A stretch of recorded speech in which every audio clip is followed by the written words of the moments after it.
Well, I understand that this weekend begins the weekend of competition dance, which is why this whole side of the church, where our dancers sit, are down, I believe, at Adventureland. Well, anyway, good luck to them, but mostly we hope that any kid from our church that's participating in something like that is a good representative. So, identity theft is a big deal, and you know it's a big deal if it's ever happened to you. Have you ever had your identity stolen? Joel? Yeah, card's compromised. Yeah. Our son Christian had his identity stolen to the point where some guy even made a fake ID and the whole kind of thing. If you've ever had your identity stolen, you know it is a major headache to get that straightened out. So what's that got to do with the gospel? Well, I think the gospel is about identity theft. I think the devil is about the business of identity theft when it comes to Jesus. You see, Jesus has been baptized. He's gone to the Jordan River.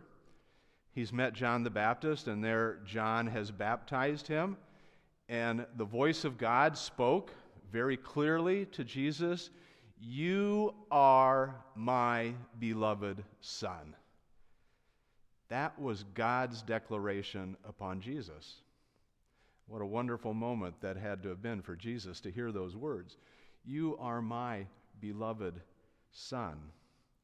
And so here comes the devil in the wilderness. And it's interesting to me that right after he's baptized, Jesus ends up in the wilderness immediately. Baptized, has this wonderful experience, and then all of a sudden there he is in the wilderness. And that's a good reminder to all of us that just because we are the beloved of God doesn't mean we're never going to travel in the wilderness. It doesn't mean we're never going to experience the wilderness, because we have, and we will again. But there in the wilderness, listen to what the devil says to Jesus. He says, "If you are the Son of God." Jesus just heard God say it. You are my son. But now here comes the devil. The devil trying to sow the seeds of doubt in Jesus. Are you really the Son of God? If you are the Son of God. He is trying to get Jesus to question the promise of God. And that's what I think the devil tries to get us to do.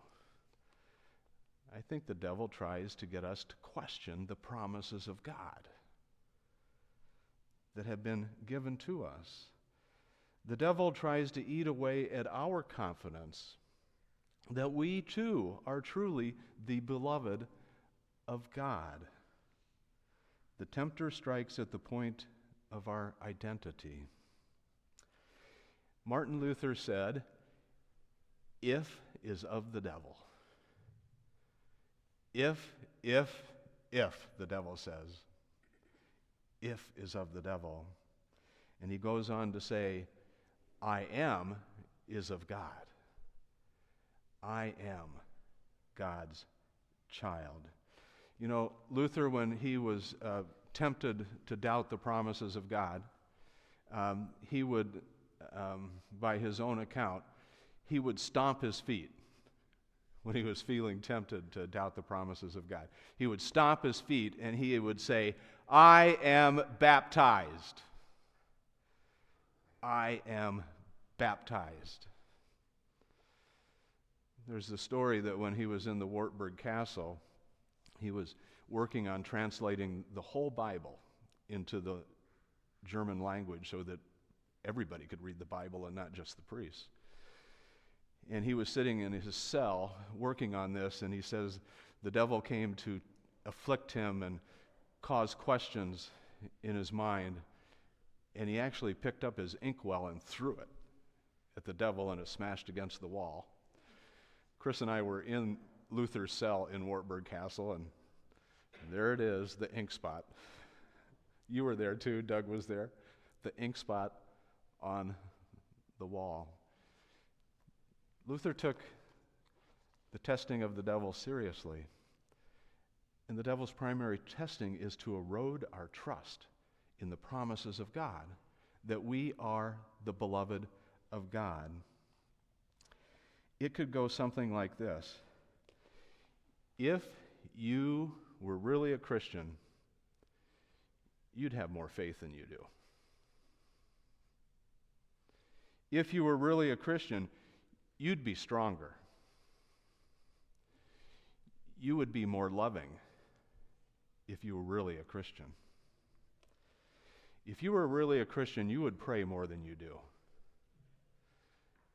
Any of you ever kind of thought, I'm not strong enough, I don't pray enough, I'm not loving enough? If you really were a Christian, you would not have had that thought. If you were really a Christian, you wouldn't have said that.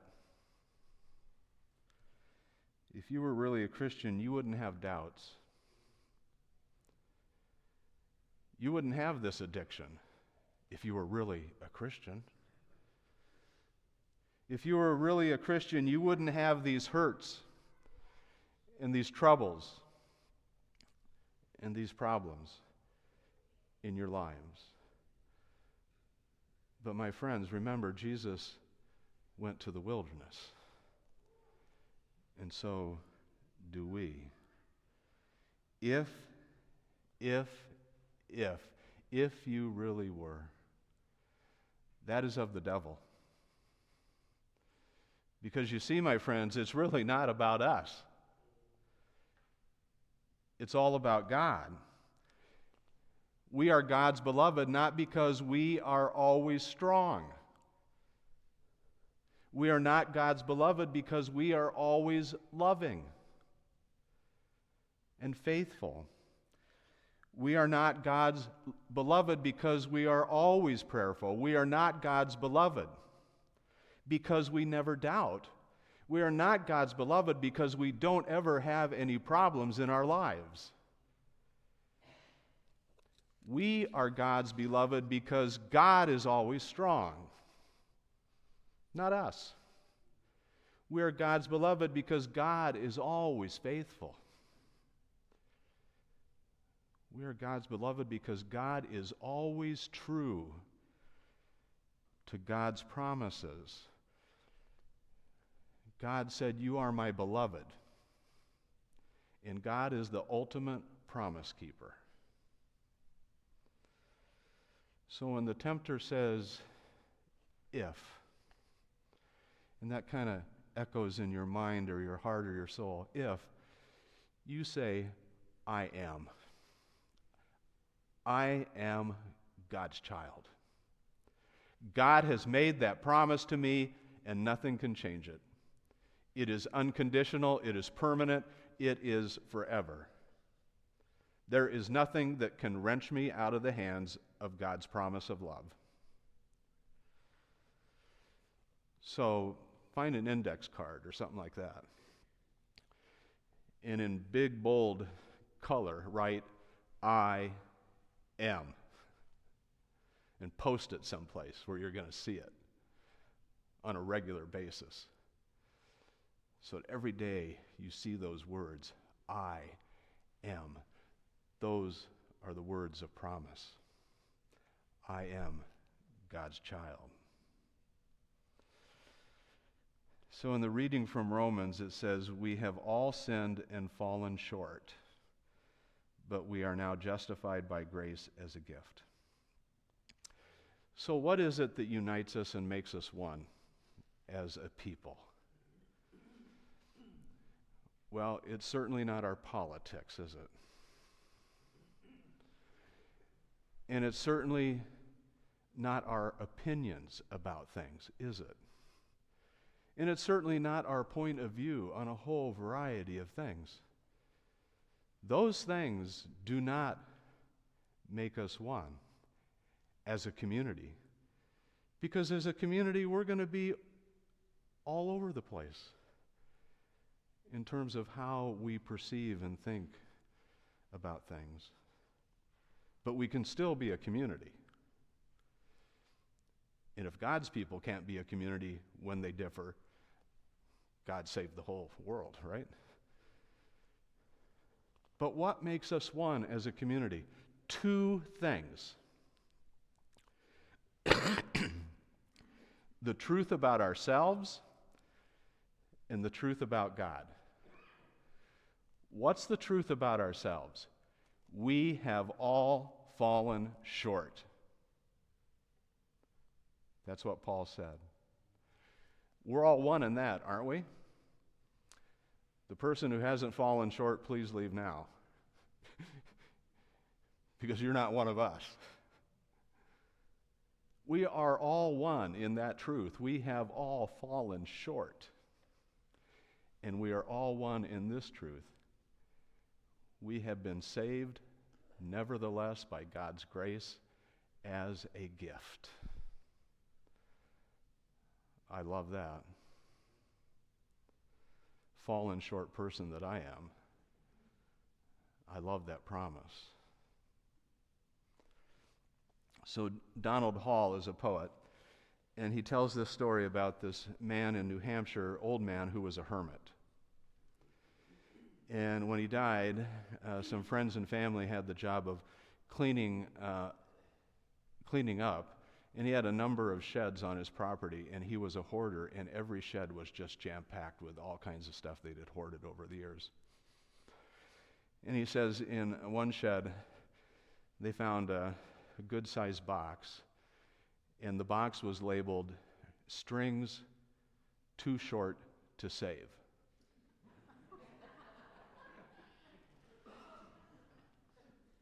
And so they opened it up, and it was full of strings too short to save. He had saved them. We are all strings too short. But God is like that old hermit. God saves strings too short to be saved. And that is good news to wake us up in the morning, is it not? And that is good news to put us to bed at night.